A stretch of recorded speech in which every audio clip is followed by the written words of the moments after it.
সামনে আসছে জীবনের দ্বিতীয় বড় পরীক্ষা। তারপর ঘটবে কিছু অধ্যায়ের সমাপ্তি রচনা।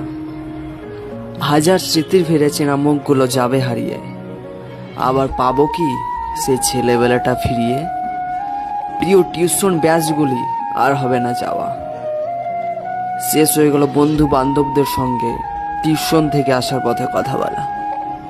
আর হবে না সেই রাস্তা দিয়ে টিউশন যাওয়া। হবে না আর পড়ার শেষে ফুচকা ঝালমুড়ি তাজুর কাছে ঘুগনি খাওয়া। আর কাকা দোকানে সিঙ্গারাটা প্রচুর মিস করব। কিছু পরিচিত স্যার বন্ধু পাগলামি সব শেষ হবে। সব বন্ধুরাও নিজে নিজের কাজে ব্যস্ত হয়ে পড়বে। আর হবে না সে আগের মতো আড্ডা দেওয়া। বান্ধবীরাও সংসার নিয়ে ব্যস্ত হয়ে পড়বে। কে জানে আবার কবে কোন পথের বাঁকে দেখা হবে। স্কুলের ঘরগুলোতে থাকবে না আর কোনো অধিকার। এই ঘরেতে গড়েছি কত ভবিষ্যতের স্বপ্ন পাহাড়। হবে না আর এক্সাম দেওয়া, হবে না টুকলি করা, হবে না আর সে প্রিয় ক্লাসটাকে ফিরে পাওয়া। আর সে লাস্ট বেঞ্চে বসে বন্ধু বান্ধবদের সঙ্গে গল্প করা হবে না। পার্থ স্যারের ক্লাস ফাঁকি দিয়ে ঘুরে বেড়ানোও হবে না। টিফিনের আগেই আমরা গিয়ে টিফিন সেরে ফেলতাম, যেন টিফিনে ঘুরতে পারি, আড্ডা দিতে পারি।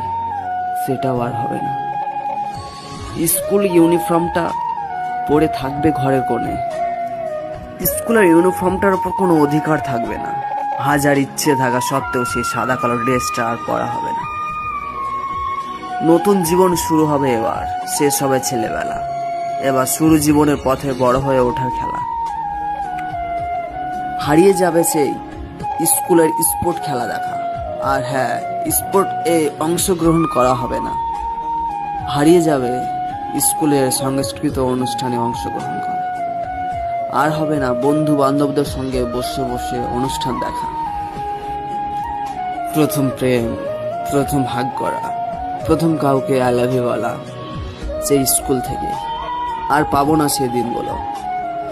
সিঁড়ির কোনায় আজও সেই স্মৃতিগুলো আছে। জীবনের শ্রেষ্ঠ মুহূর্তগুলো শেষ। এখন মনে হয় কেন বড় হলাম?